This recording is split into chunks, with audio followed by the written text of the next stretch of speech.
प्रभु यीशु मसीह के नाम में आपको अनुग्रह, शांति और आशीष मिले।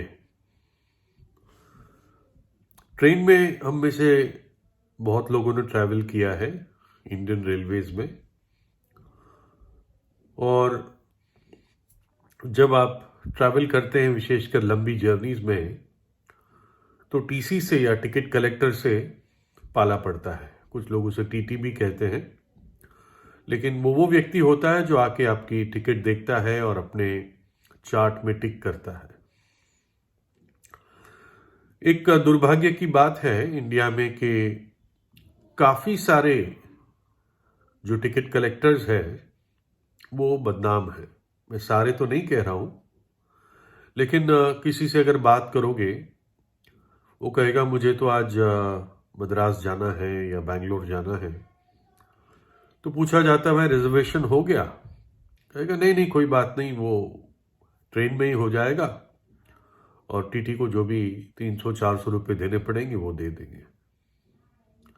तो एक कॉमन चीज़ है लोगों के लिए और टीटीज के लिए और इंडियन रेलवेज के लिए कि रिश्वत देने पर काम हो जाता है ना। रसीद नहीं मिलती, या रसीद मिलेगी भी तब भी वो ज़्यादा पैसे लेगा। एक बार मेरे साथ घटना हुई थी। मुझे पंजाब के टांडा से सहारनपुर जाना था और सुबह सुबह पहुंचना था। तब मैं स्टूडेंट था और मैंने अपनी टिकट ली थी, लेकिन ट्रेन्स बहुत उस टाइम फुल जा रही थी और शायद 19 रुपये रिजर्वेशन के थे, बर्थ के थे, लेकिन टीसी 40 रुपये मांग रहा था। तो मैं नहीं दे पाया क्योंकि गलत था और परमेश्वर की दृष्टि में ठीक नहीं था। तो फिर मैं छत पर बैठ कर आया। किसी ने कहा भाई छत पर बैठना भी गलत है, लेकिन और मेरे पास कोई चारा नहीं था। तो मैं इसलिए टीसी या टीटी के बारे में बोल रहा हूँ, ये नहीं कि उनके पीछे पड़ा हुआ हूँ, लेकिन उसके बारे में एक कहानी है छोटी सी। तो किसी जगह एक नया टिकट कलेक्टर अपॉइंट हुआ और छोटी जर्नी वाली ट्रेन पर उसकी ड्यूटी लगी।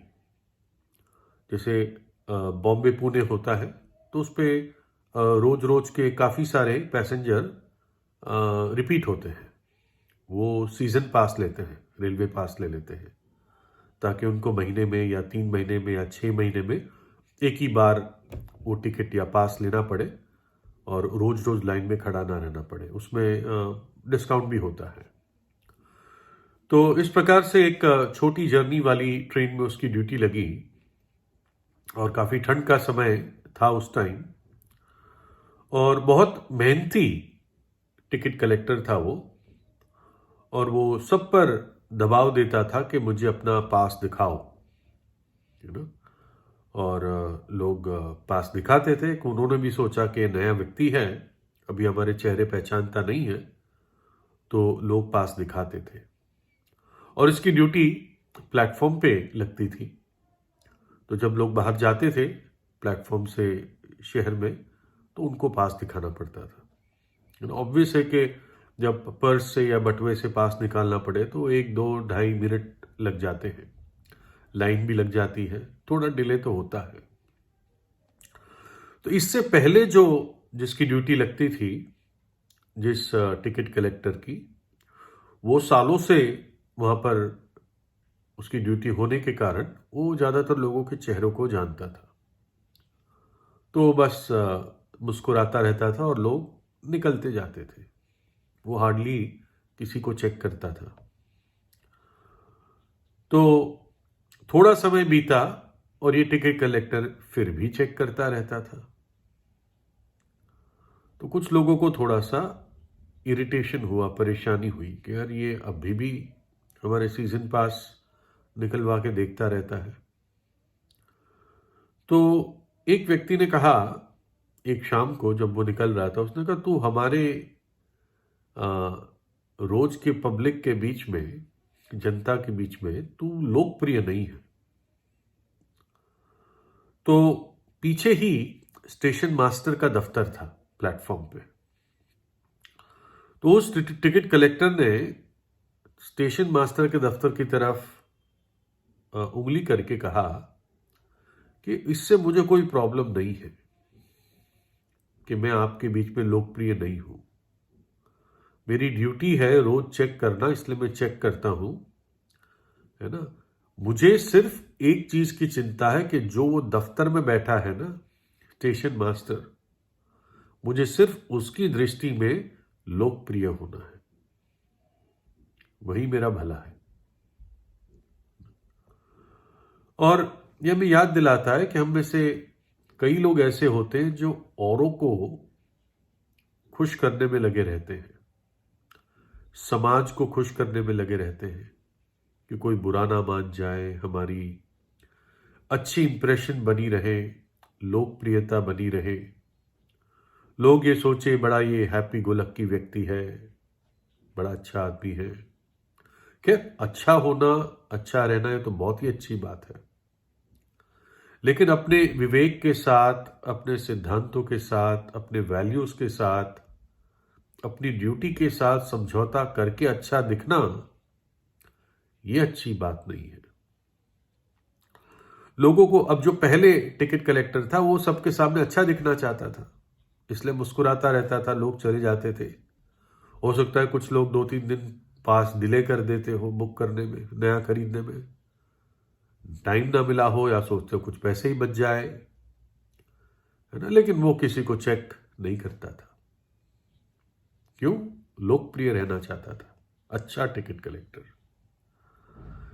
लोग फेसबुक पे अपने अच्छी अच्छी मुस्कुराती हुई तस्वीरें लगाते हैं, कोशिश करते हैं कि सबसे अच्छी एंगल में जो तस्वीर है वो लगे, जिसमें चेहरा सबसे सुंदर दिखे, और अपना शो ऑफ भी कई लोग करते हैं इन प्लेटफॉर्म्स के द्वारा कि देखो हम लोग कितने खुश हैं, हम कितनी जगह जाते हैं, हम कितना अच्छा खाना खाते हैं, है ना, एटसेट्रा एटसेट्रा।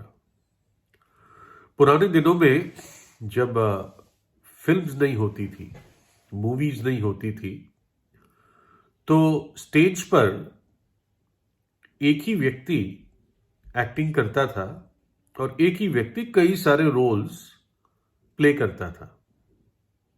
यानी एक ही व्यक्ति हीरो का रोल प्ले करेगा और वही व्यक्ति हीरोइन का रोल भी प्ले करेगा, आवाजें बदल देगा अपनी रोल प्ले करते हुए, और सामने एक मास्क रख देगा, मुखौटा रख देगा। तो पुरुष के टाइम पुरुष का मुखौटा रखेगा, स्त्री के टाइम स्त्री का मुखौटा रखेगा। इस तरह से वो पूरा नाटक या ड्रामा किया जाता था। और इस ऐसे एक्टर्स को यूनानी भाषा में, ग्रीक भाषा में हुपोक्रिटिस कहते थे, जिससे शब्द आया हिपोक्रिट, और हिपोक्रिट का हिंदी है मक्कार। यानी हिपोक्रिट या मक्कार वो व्यक्ति होता है जो अलग अलग समय पर, अलग अलग परिस्थिति में अलग अलग मुखौटा पहनता है। वो किसी को अपनी कोई तस्वीर दिखाता है, किसी को अपनी कोई तस्वीर दिखाता है, उसकी सच्चाई कभी सामने नहीं आती। वो एक फॉल्स रिप्रेजेंटेशन करता है, एक अपनी झूठी तस्वीर देता है, और ज्यादातर कोशिश यही करता है कि अच्छी तस्वीर दूं अपनी।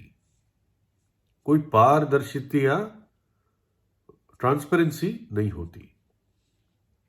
लेकिन हमें याद रखना है कि जैसे उस टिकट कलेक्टर के लिए स्टेशन मास्टर था, हम सब के लिए परमेश्वर है। संसार में आप लोकप्रिय हो सकते हैं, लेकिन उसकी दृष्टि में, परमेश्वर की दृष्टि में लोकप्रिय होना यही सबसे ज्यादा मैटर करता है। आज कोई हीरो या हीरोइन या कोई सेलिब्रिटी दुनिया में कितना भी फेमस हो, माइकल जैक्सन जैसा, उसकी संसार में लोकप्रियता से उसको स्वर्ग की टिकट नहीं मिलती, मुक्ति नहीं मिलती, है ना। उसके बारे में इतनी बुरी कहानियां हैं माइकल जैक्सन के बारे में। उसके नैतिक जीवन के बारे में, ड्रग्स वगैरह के बारे में, फिर भी लोकप्रिय था क्योंकि बहुत तेजी से उसके पैर चलते थे, वंडरफुल डांसर था, है ना। इतने तेज चलते थे कि लोग कहते आदमी के पैर इतने तेज नहीं चल सकते, यानी पता नहीं कैसी शक्ति से वो करता था। तो कहने का मतलब है संसार में, समाज में, अपने रिश्तेदारों में आप लोकप्रिय हो सकते हैं। अच्छा है अगर अच्छी बात के लिए लोकप्रिय हो, आपकी इंटेलिजेंस के लिए, आपके अच्छे हृदय के भाव के लिए, आपकी मदद करने की रीति के लिए, खुश रहने की बात से अगर आप लोकप्रिय तो अच्छी बात है। लेकिन उस सबसे ज्यादा ये मैटर करता है कि आप परमेश्वर की दृष्टि में लोकप्रिय है या नहीं है, क्या उसकी दृष्टि में फेवर पाया है या नहीं। क्योंकि एक दिन आएगा जब परमेश्वर सबका न्याय करेगा, आपका भी करेगा, और इसलिए उसके साथ सब बातें ठीक कर देनी है। उस टीसी को यही चिंता थी कि मेरा कोई भी बुरा रिकॉर्ड उस स्टेशन मास्टर की दृष्टि में ना हो, मैं अपनी ड्यूटी पूरी करूं। लिखा है वचन में, सो हम में से हरेक परमेश्वर को अपना अपना लेखा देगा। और जैसे मनुष्य के लिए एक बार मरना और उसके बाद न्याय का होना नियुक्त है, आप तब क्या जवाब दोगे? जब न्याय होगा तो क्या जवाब दोगे? पुस्तकें खोली जाएगी न्यायासन के सामने, परमेश्वर के, उसके न्याय के सिंहासन के सामने, और आपका जीवन परखा जाएगा। तब आपके पापों का क्या होगा? फिर मैंने छोटे बड़े सब मरे हुओं को सिंहासन के सामने खड़े हुए देखा, और पुस्तकें खोली गई, और फिर एक और पुस्तक खोली गई, और फिर एक और पुस्तक खोली गई, अर्थात जीवन की पुस्तक। और जैसे उन पुस्तकों में लिखा हुआ था, उनके कामों के अनुसार मरे हुओं का न्याय किया गया। और जिस किसी का नाम जीवन की पुस्तक में लिखा हुआ ना मिला, वह आग की झील में डाला गया। जिस व्यक्ति का नाम जीवन की पुस्तक में नहीं मिला, किस व्यक्ति का नाम जीवन की पुस्तक में नहीं मिलेगा? जो व्यक्ति अपने पाप में मरेगा, उसका नाम जीवन की पुस्तक से मिटा दिया जाएगा। जब जन्मा था तब नाम लिखा गया था उसमें, भजन 87। लेकिन जब पाप में मरेगा तो इस जीवन की पुस्तक से नाम काट दिया जाएगा। जैसे मैंने बताया, ये मैटर नहीं करता है, इससे कोई मतलब नहीं है दुनिया में कितने लोकप्रिय थे, है ना। एंट्री स्वर्ग में नहीं मिलेगी अगर उस जीवन की पुस्तक में नाम नहीं होगा। उस दिन ऐसे खड़े होंगे परमेश्वर के सामने जैसे एक व्यक्ति एक्सरे मशीन या सीटी स्कैन मशीन के सामने खड़ा होता है या लेटता है। तो कहां पर छिपाओगे और कहां पर छिप पाओगे? बाइबल कहती तेरा पाप तुझे ढूंढ निकालेगा। कितने मनुष्य के पाप प्रकट हो जाते हैं और न्याय के लिए पहले से पहुंच जाते हैं, पर कितनों के पीछे से आते हैं, बाद में आते हैं। लेकिन यह समय है कि जब सब बातें ठीक की जा सकती हैं। उन बातों को ठीक कराने के लिए परमेश्वर ने मार्ग खोला है, रास्ता खोला है। सच्चा और जीवित परमेश्वर मनुष्य का रूप धारण करके इस जगत में आया। प्रभु यीशु मसीह ने कुंवारी के जरिए इस धरती पर जन्म लिया, मेरे और आपके पापों की सजा के लिए क्रूस पर अपने प्राण दिए, मेरे और आपके पापों को उठा लिया और अपने लहू के द्वारा हमारे लिए पश्चाताप किया, अपना लहू बहाकर, और तीसरे दिन जी उठा। और जब एक पापी सच्चा पश्चाताप करता है और प्रभु यीशु पे विश्वास करता है, उस दिन से वो परमेश्वर की दृष्टि में लोकप्रियता पाता है। परमेश्वर उसका जीवन उसी दिन से बदलना शुरू करता है ना?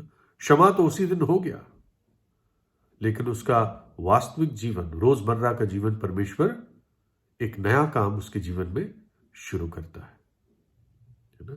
तो इसलिए अपने जीवन को ठीक ठाक कर ले।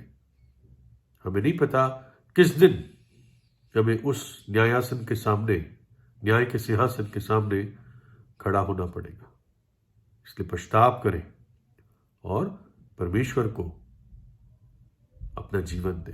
प्रभु यीशु पर विश्वास करें। प्रभु यीशु आपको आशीष दे।